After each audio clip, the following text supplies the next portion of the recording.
A decade ago, me and my friend had just finished our engineering degrees and we wanted to reward ourselves. We were both car guys, but car guys in different ways. We both went to test drive the Mark 7 Golf GTI. Indeed, it's been about 10 years since that generation came out and we both got something else. My friend got himself an Audi A4, which he still has to this day. And I went out and got myself a Mazda MX-5, a ND MX-5. I was single at the time, didn't have a family, and I thought to myself, you know what?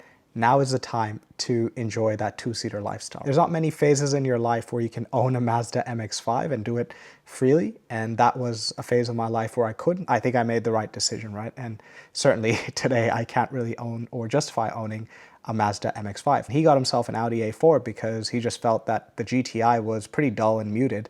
Why not just go full luxury? And that's what he did. See guys, the Golf GTI for enthusiasts has always been an aspirational product. And it's nothing fancy, it's not a Porsche, it's not a Lamborghini. The Golf GTI in many ways is the ultimate compromise machine, right? You've heard the slogan, BMW, they call themselves the ultimate driving machine. And certainly when I owned my BMW, I felt that way. And to a degree, I still feel that way. I think the Volkswagen Golf GTI is really the ultimate compromising machine. It doesn't really do one thing particularly well. The Golf GTI has never been the fastest of cars. It's never been the most exciting of cars. It's never been the most luxurious of cars. It's never been the most raw of cars.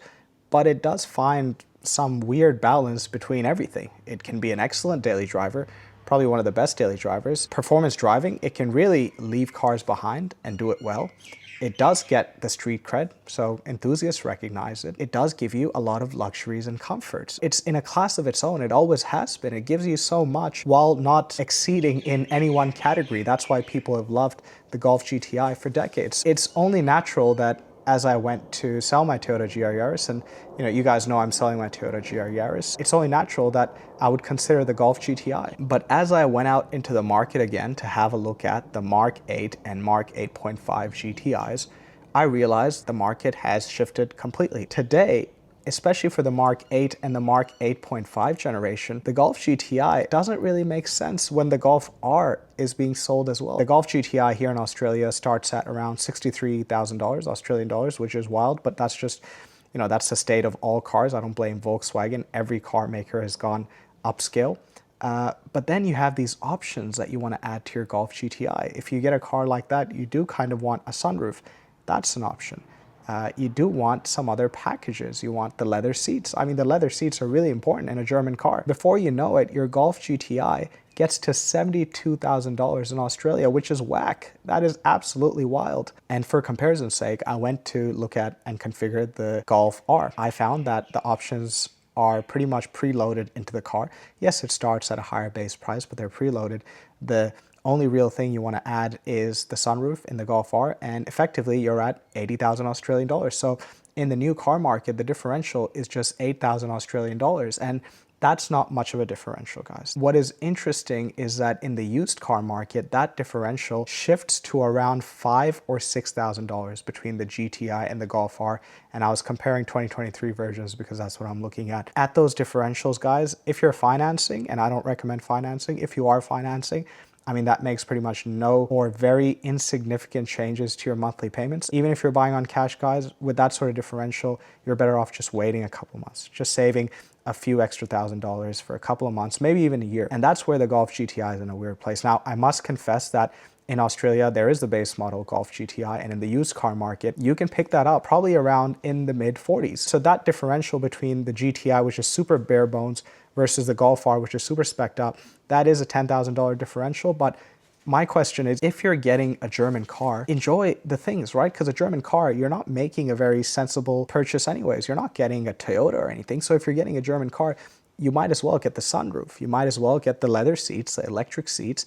You might as well get the Harman Kardon sound system. Why not? You're getting a German car. I mean, that is kind of the whole point, because you're sacrificing reliability. And make no mistake, as I sell my Toyota GR Yaris, I know I'm going away from good resale and good reliability and all that stuff. It's been proven. I mean, I've driven a bunch of different cars over the years, and the Toyotas, they just work. And that's why the reputation's there. That's why the resale is there. So I know if I'm going into a German car, I'm sacrificing some of that reliability, resale, dependability.